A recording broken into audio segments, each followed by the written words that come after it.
कडे जेव्हा जेव्हा कार्यक्रमाच्या निमित्ताने आम्ही जातो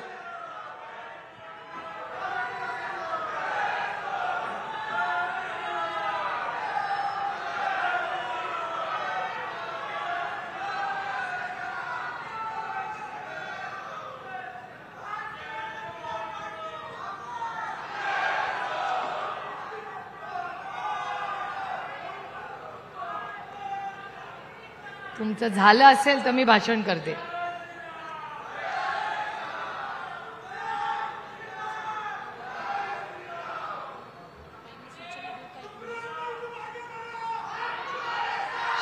stop stop stop stop stop. आपण पक्षासाठी नाही आलो, आपण गडकरी साहेबांचे आभार मानण्यासाठी इथे आलेलो आहोत। मी गडकरी साहेबांचे मनापासून आभार मानते।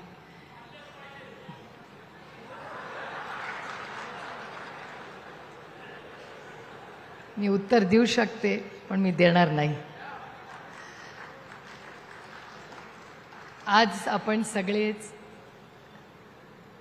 गडकरी साहेबांचे आभार मानण्यासाठी आलेले आहेत, कारण का संसदेत अनेक वर्ष बारामती लोकसभा मतदारसंघाच्या मायबाप जनतेच्या आशीर्वादामुळे मला संसदेत काम करायची संधी मिळाली आणि त्यामध्ये अनेक वर्षाच्या अनुभवामध्ये एक अत्यंत सुसंस्कृत आणि महाराष्ट्राचं आणि देशाचं हित बघणारा कुठला नेता आणि मंत्री असेल ज्याचं नाव इतिहासात लिहिलं जाईल म्हणजे माननीय गडकरी साहेब आहेत। गडकरी साहेबांकडे कधीही काम घेऊन गेलं तर गडकरी साहेब कधीही पक्ष बघत नाहीत, ते काम बघतात। त्याच्यामुळे मी बारामती लोकसभा मतदारसंघाच्या वतीने जाहीरपणे त्यांचे मनपूर्वक या भागाची लोकप्रतिनिधी म्हणून त्यांचे आभार मानते की अतिशय चांगलं काम। आणि गडकरी साहेबांचं काम फक्त चांगलं नसतं, कामाचा दर्जाही चांगला असतो। कारण माझ्या मतदारसंघातले जे गडकरी साहेबांनी केलेले रस्ते आहेत त्यांनी अजून कुठला त्याच्यात फारसे खड्डे कुठे दिसत नाहीत। बाकीच्यांचं हे बोलायसाठी व्यासपीठ नाही, त्याला दुसऱ्या व्यासपीठावर जरूर मी बोलीन, पण अतिशय चांगले दर्जाचे रस्ते आणि काम गडकरी साहेबांच्या दूरदृष्टीने झालेलं आहे, त्याबद्दल मी त्यांचे मनपूर्वक आभार मानते।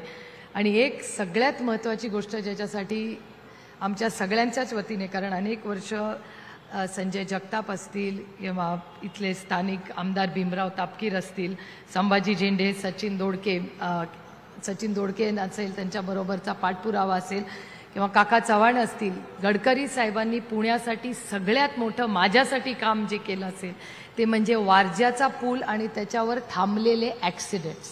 म्हणजे हे सगळ्यात त्यांचं चांगलं काम, म्हणजे रस्त्याचा दर्जा तर चांगला आहे पण नऱ्यामध्ये सगळ्यात जास्त ॲक्सिडेंट्स हे त्या काळात व्हायचे। आणि सेव्ह लाईव्स नावाची एक संस्था आहे, ती सेव्ह लाईव्सच्या गडकरी साहेबांना मी जेव्हा विनंती केली की इथे माझ्याकडे फार ॲक्सिडेंट्स होतात तर आपण मला मार्गदर्शन करा, तर त्यांनी सेव्ह लाईव्स नावाचा NGO पाठवला खडकवासल्यात।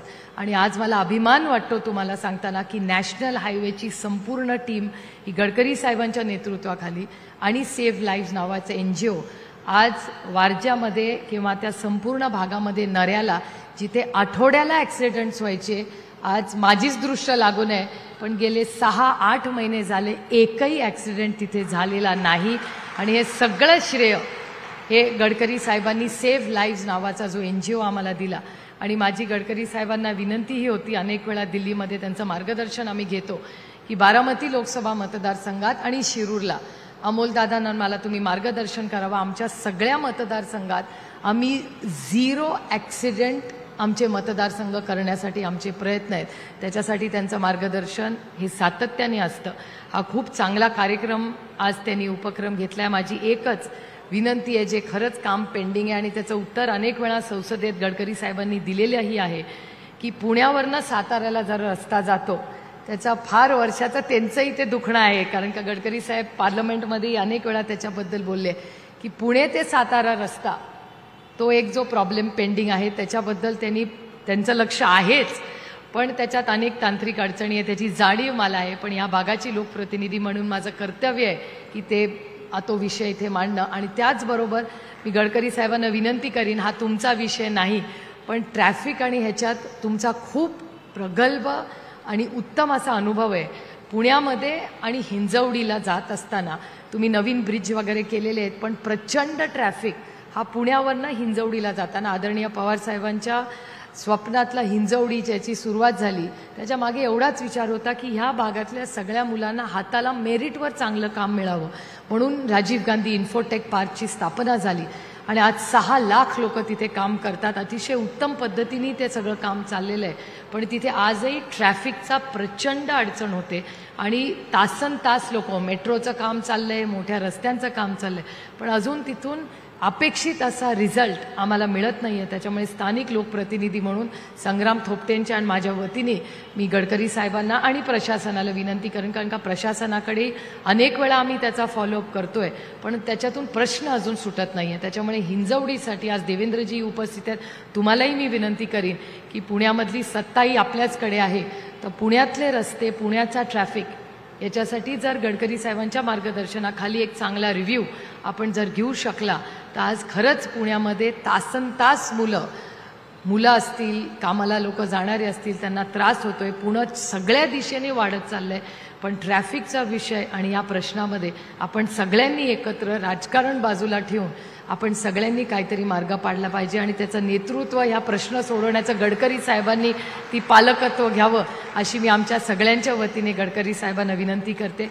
आज या कार्यक्रमाला नॅशनल हायवेच्या सगळ्या टीमनी आम्हाला आमंत्रित केलं, याबद्दल मी त्या टीमचेही मनपूर्वक आभार मानून आमच्या या सगळ्या रस्त्यांसाठी जे सहकार्य आपण बारामती लोकसभा आणि शिरूरला केलं याबद्दल विनम्रपणे आपले आभार मानून आपली रजा घेते.